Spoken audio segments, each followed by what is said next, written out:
we clarify that an order of revocation is immediately effective once the revocation order is issued. A subject corporation's existence is terminated at the very instant. SEC Circular Number 4, Series of 2008, open and close parenthesis, Circular Number 4, for brevity, did not suspend the covered revocation order's immediate effect.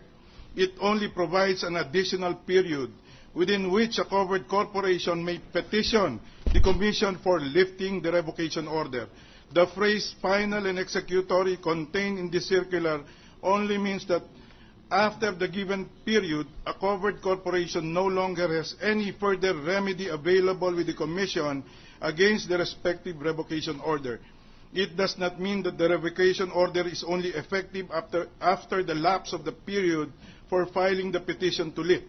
To subscribe to such a view as you submit would render the revocation order inutile and defeat its very purpose. In short, Anyway, a covered corporation's existence is deemed terminated until the particular revocation order is lifted. anyway, the statement read by the prosecution answers the question, how can a dead corporation petition for its revival?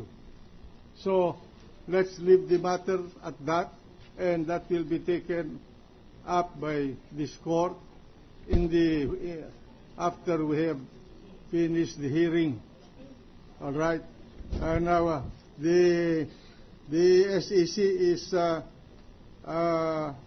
directed by this court to submit a legal memorandum telling this court the basis of its authority to dissolve a corporation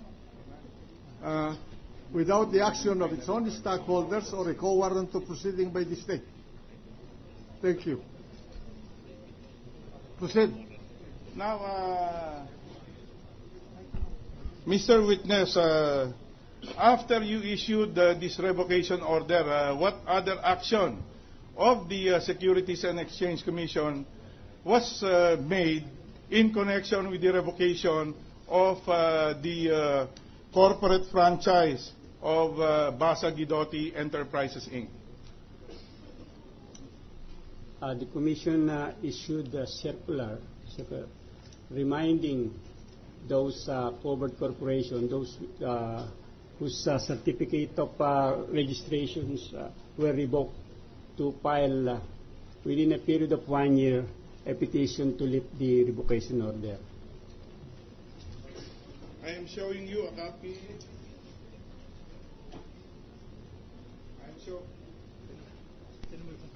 I am showing you a copy of SEC Circular Number 15, as you testified, dated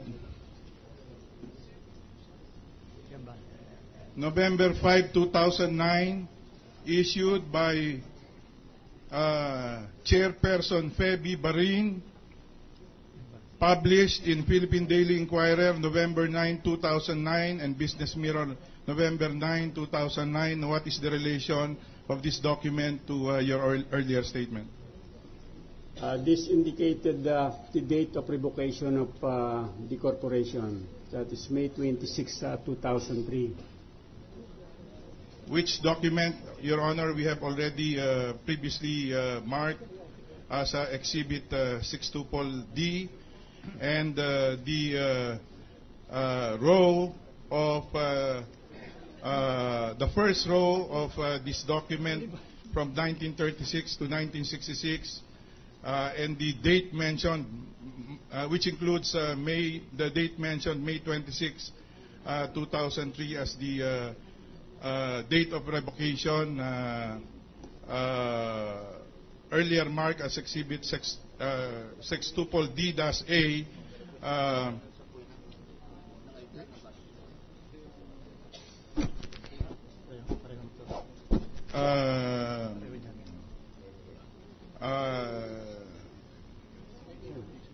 As exhibit D 624D-A. May I request for a stipulation with the defense counsel on authenticity of this document by comparing it with the original.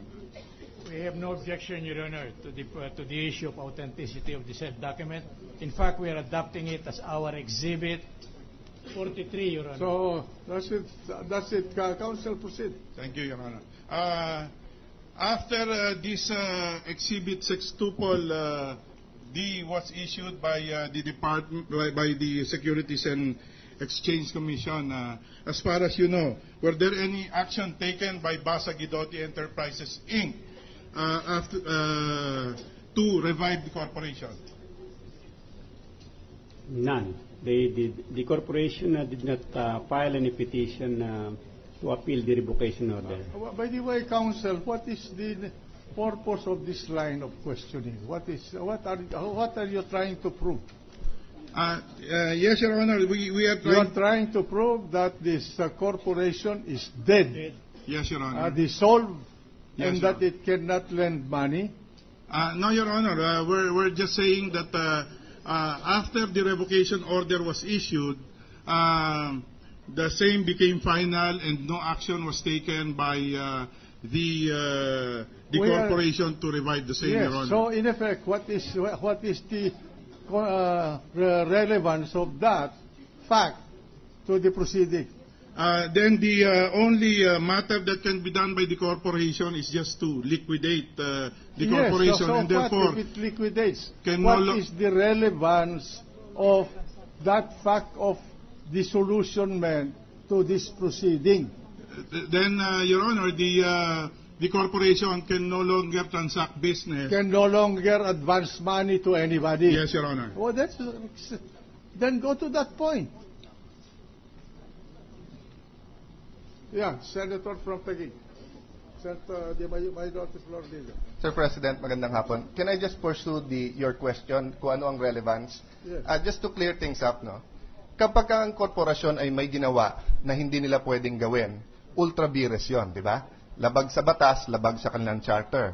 Yes, Kung ang tao, pag inutangan mo at patay na ang tao, mapapatunayan mo hindi nagpautang yung tao na yun dahil patay na siya.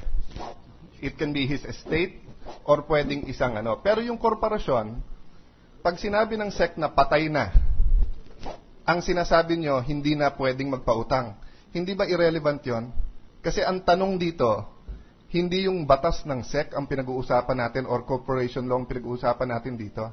Ang pinag-uusapan po namin, kung tama po, ginoong prosecutor, whether or not totoong meron pong 11 million noong 2003, 11 million noong 2004, 10 million noong 2005, 8 million 2006, 2007, 6.5 million, 5 million noong 2008, at 3 million noong 2009. Meaning, kahit patay na yung korporasyon, kung family corporation to kung may bank account o may pera sila, pwede pa rin sila magpautang So, anong relevance kung buhay pa yung korporasyon o hindi?